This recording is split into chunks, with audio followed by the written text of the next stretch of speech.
Good morning to all.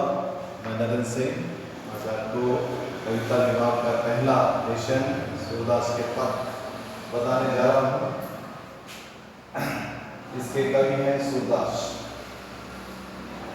इस कविता में, इन पदों में कवि सूरदास ने अपने ग्रंथ सूरसागर के भ्रमर गीत शीर्षक में गोपियों की विरह व्यथा और कृष्ण के प्रति उनके अनन्य प्रेम का वर्णन किया है। श्री कृष्ण के मथुरा चले जाने के बाद गोपियां बहुत दुखी हो गई हैं। श्री कृष्ण को गोपियों की विरह व्यथा का ज्ञान है। उन्होंने गोपियों को निर्गुण ब्रह्म का ज्ञान देने के उद्देश्य से अपने पुत्र उद्धव को भेजा, परंतु उद्धव अपने प्रयास में असफल सिद्ध होते हैं। गोपियां प्रेम को महत्व देती हैं, न कि योग संदेश उन्हें कड़वी ककड़ी के भांति लगता है। उन्होंने हौरे के माध्यम से उद्धव पर व्यंग्य किया है और उन्हें उल्हाना दी है। इन्हीं पदों में गोपियों की विरह व्यथा के साथ श्री कृष्ण के प्रति उनके अनन्य प्रेम की अभिव्यक्ति हुई। मैं आपके सामने पहला पद पढ़ रहा हूँ और मैं जैसे पढ़ रहा हूँ वैसा आपको भी पद पढ़ना है और उसके बाद उसका जो सरल अर्थ है उसको आप समझने का प्रयास कीजिए। पहला पद, उद्धव तुम तो अति बड़भागी, अपरस रहत सने तगाते नाहिन मन अनुरागी। पुनरेक पात रहत जल भीतर तारस दे न दागी।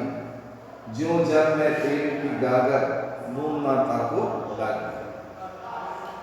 प्रीति नदी में पौना बोरियो दृष्टि न रूप परागी।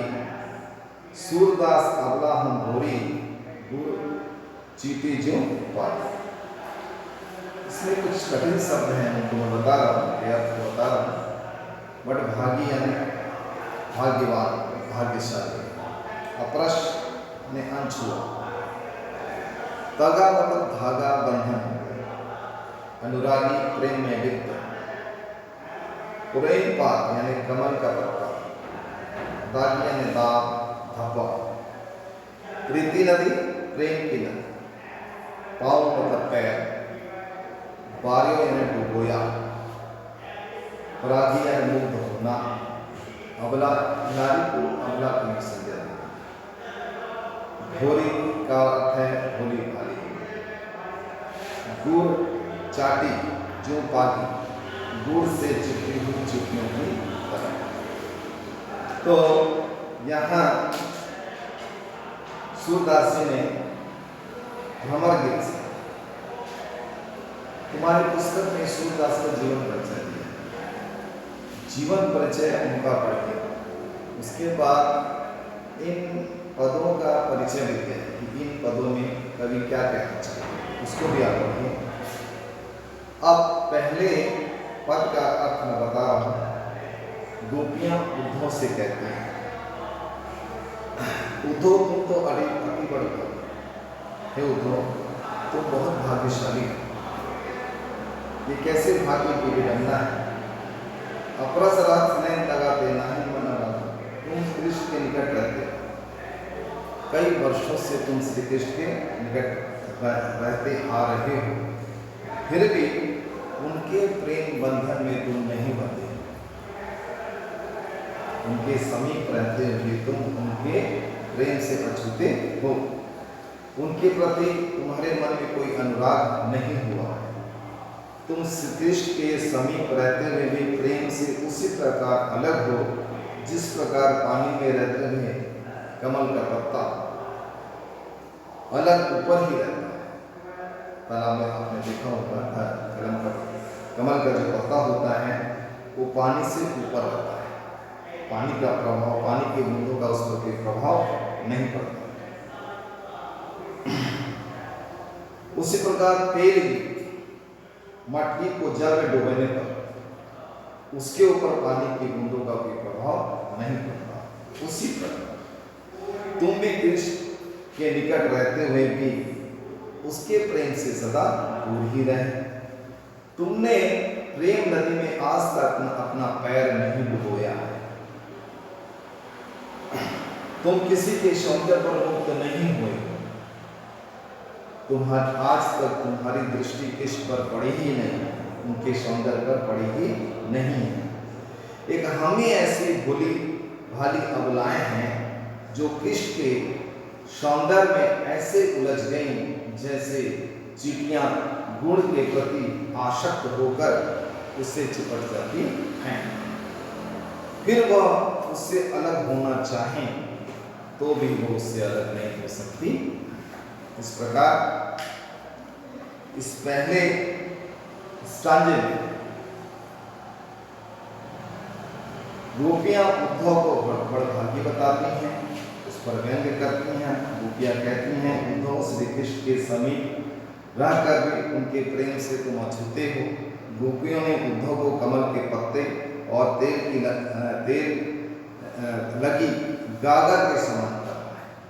इसे ध्यान दीजिए, गोपी ने उद्धव को कमल के पत्ते और तेल लगी गागर के समान कहा है। जिस प्रकार इन दोनों पर पानी का कोई असर नहीं होता, उसी प्रकार उद्धव पर भी श्री कृष्ण के प्रेम का कोई असर नहीं हुआ है। उद्धव ने तो प्रेम रूपी नदी में आज तक अपना पांव नहीं डुबोया है, जबकि गोपियां कृष्ण के प्रेम रूपी गुड़ में चींटियों की भांति चिपक गई हैं और अब वो अलग होना चाहें तो वो अलग भी नहीं हो पा रही हैं। इस प्रकार अब हम आपको दूसरा पद का अर्थ बताने जा रहे हैं, ध्यान से सुनिए। दूसरा पद, मन की मन ही मांझ रही, कहिए जाए कौन पे उद्धव नाही परत गई, अवधि आधार आस आवन की, मन तन बिठा सही। अब इन जोग संदेशन सुनो, ग्रहण बिरह दही, चाहत हो तो गुहारे, जित हैं जितही तय, उत में धार वही, सूरदास अब धीर धरी हैं क्यों, मर जादा ना रही। इस दोहे में कुछ कठिन शब्द हैं जिसका आपको मैं बता रहा हूं, ध्यान से सुनिए। अवधि यानी समय, आस यानी आशा, आधार यानी आधार, आवन यानी आगमन, बिथा यानी व्यर्था पीड़ा, विरह योग, गुहारी रक्षा के लिए पुकार, जितने जहां से, उतरते घर से, धार योग की प्रबल धार, धीर यानी धैर्य, धर ही धारण करें, मर्यादा यानी मर्यादा, प्रतिष्ठा, ना रही नहीं रही नहीं रखी। इस प्रकार गोपियां अपने प्रेम को कृष्ण के समक्ष प्रकट न करने के कारण दुखी। गोपियां कृष्ण अपने प्रेम को कृष्ण के सामने प्रकट न कर पाने के कारण दुखी हैं, और दुखी होती वे कहती हैं कि हमारे मन की अभिलाषाएं मन में ही दबकर रह गई। अब हम अपने मन की व्यथा किससे जाकर कहें। प्रेम पीड़ा को दूसरों के सामने प्रकट भी तो नहीं किया जा सकता, हम मजबूर हैं। हम इतने मजबूर हैं कि कृष्ण के प्रति हमारा जो प्रेम है, उस प्रेम भाव को, प्रेम पीड़ा को हम दूसरों के पास जाकर कह भी नहीं पा रही हैं। श्री कृष्ण के लौटने के मन में आस संजोए हुए उनके आने की अवधि को अपने जीवन का आधार बनाकर मन और तन में व्यथा को सहन कर रही हैं।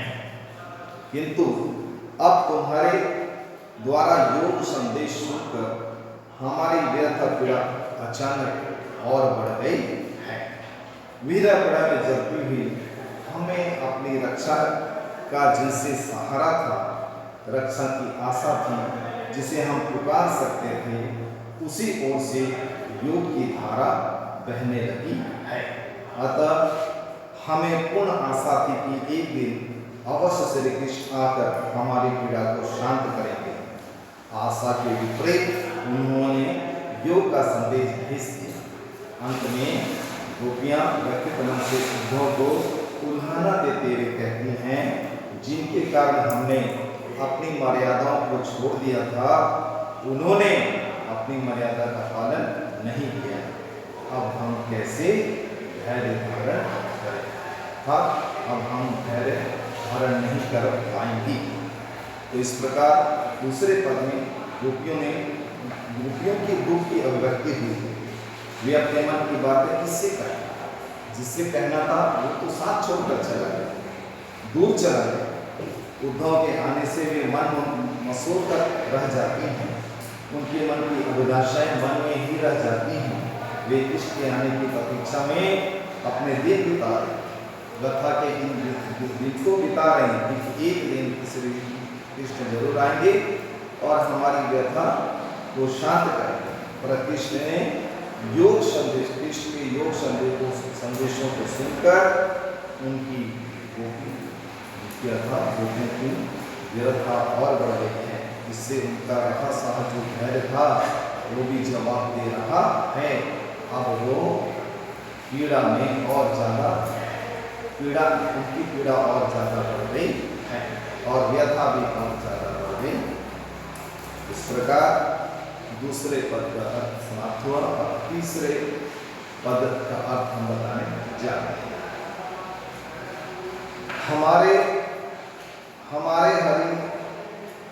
हारी की लग मान्य क्रम वचन नंद नंदन पुर, यह दृढ़ करी पकड़ी। जागत सोवत स्वप्न दिवस निशि, कान कान जफरी। सुनत जोग लागत है ऐसो, जो करुड़ी पकड़ी।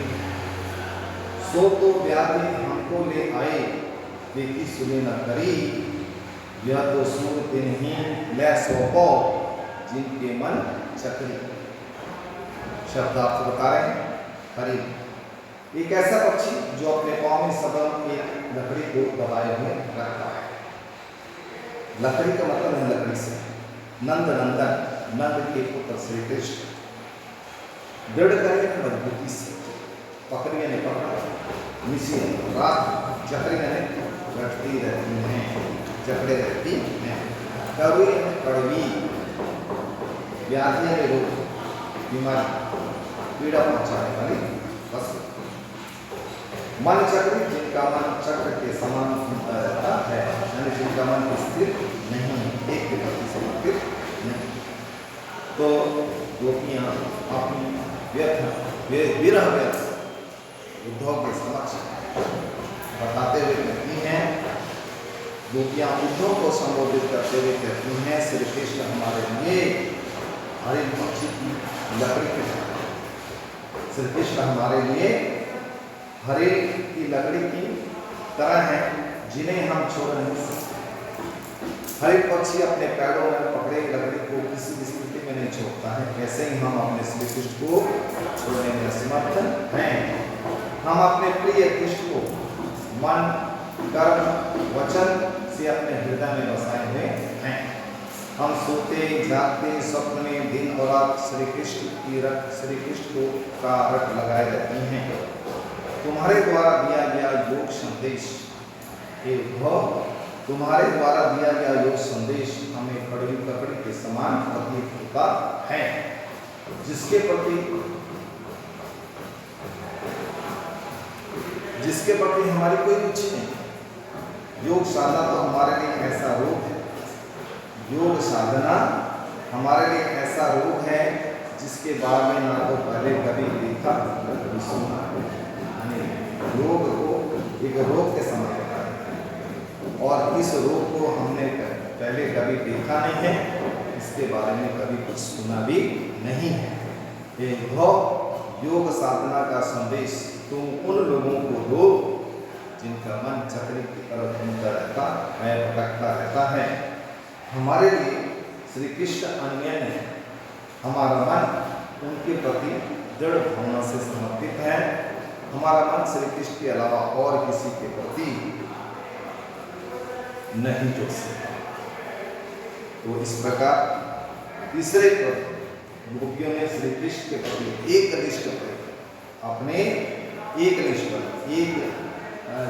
एक के प्रति प्रेम भावना को समर्पित होना, प्रेम भावना से समर्पित होना। तीसरे पद में गोपियों ने कृष्ण के प्रति एकनिष्ठ प्रेम की अभिव्यक्ति की है। श्री कृष्ण उनके लिए हर एक लकड़ी के समान है। वे उस लकड़ी को छोड़ना नहीं चाहती हैं। वे योग को कड़वी लकड़ी के भांति समझती हैं। उसे एक ऐसा रोग समझती हैं जिसे उन्होंने ना देखा है ना सुना। गोपियां योग को अपने लिए अनुचित समझती हैं। वे योग को उनके लिए उचित समझती हैं जिनका मन चक्री के समान अस्थिर और भटकता रहता है। इसके बाद मैं चौथा पद के बारे में आपको बता रहा हूँ, उसको ध्यान से सुनिए, इसका क्या अर्थ है उसको सुनिए। हरि है राजनीति पड़ी आई, समझो बात खत्म दुर्ति समाचार सब पाए। एक अति चतुर होते पहले ही अब गुरु ग्रंथ पठाए, बड़ी बुद्धि जाने की उनकी जोग संदेश पठाए। वो दो भले लोग आगे के और हित रोलक धाएं, अब अपने मन फेर पाइए हैं जलक जून होते चुराए। ते क्यों अनीति करे आप जे और अनीति छुड़ाए, राज धर्म तो यही सूर जो प्रजा न जाहि सताए। कुछ कठिन शब्दों का अर्थ मैं बता रहा हूँ, ध्यान से सुनिए। मधुकर चतुर योग पठाए न भेजे, आगे यानी पहले पूर्व पर दूसरों की भलाई के लिए काम करने वाले दौलत धाएं घूमते फिरते पाइए हैं प्राप्त न ली अनित्य अन्याय आप मनुष्य। तो गोपियां निसंकोच उद्धव से कहती कि हे भ्रमर, अब उसको भ्रमर कहते हैं, हे भ्रमर उद्धव, अब तो श्री कृष्ण ने राजनीति पढ़ ली, अब तो श्री कृष्ण ने राजनीति का पाठ पढ़ लिया है। आपके योग संदेश को सुनकर पहले ही हम समझ गए, किंतु अब समाचार जानकर पूर्ण विश्वास हो गया है कि श्री कृष्ण राजनीति पढ़कर और चतुर हो गए हैं।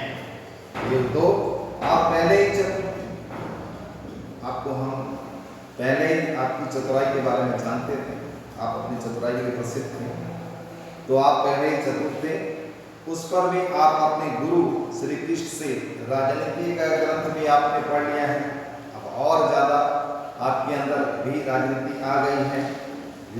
यह राजनीति का ही प्रभाव है कि बुद्धि चातुर्य में श्री कृष्ण अपने कितने कुशल हो गए हैं कि योग का संदेश उन्होंने भेज दिया है। अर्थात वे हमारे साथ अब राजनीति कर रहे हैं। उद्धव, पहले के लोग बहुत अच्छे थे, बहुत भले थे, जो दूसरों की भलाई के लिए भागे चले आते थे। इतना सब जान लेने पर भी हम कितनी तो आशा करते हैं कि हमारे मन में श्री कृष्ण ने जाते समय जो हमारा मन चुरा कर ले गया है उसे अब हमें लौटा दे। आश्चर्य है कि श्री कृष्ण जो दूसरों को अन्याय से रोकते थे, पहले श्री कृष्ण दूसरों को अन्याय से रोकते थे, परंतु अब वे स्वयं हमारे साथ अन्याय कर रहे हैं, अनीति के रास्ते पर चल रहे हैं। वे प्रेम के स्थान पर हमको योग संदेश भेजकर हमारे ऊपर अन्याय तो कर रहे हैं। ये राजधर्म नहीं है, उनको राजधर्म, वो राजा है, उनको राजधर्म का पालन करना चाहिए।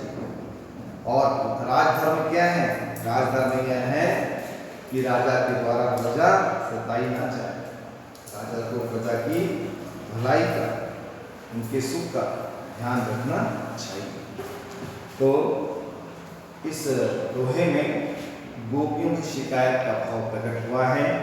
वे उद्धव से कहती हैं श्री कृष्ण ने अब राजनीति का पाठ पढ़ लिया है और वे राजनीति का पाठ पढ़कर चतुर हो गए, होशियार हो गए।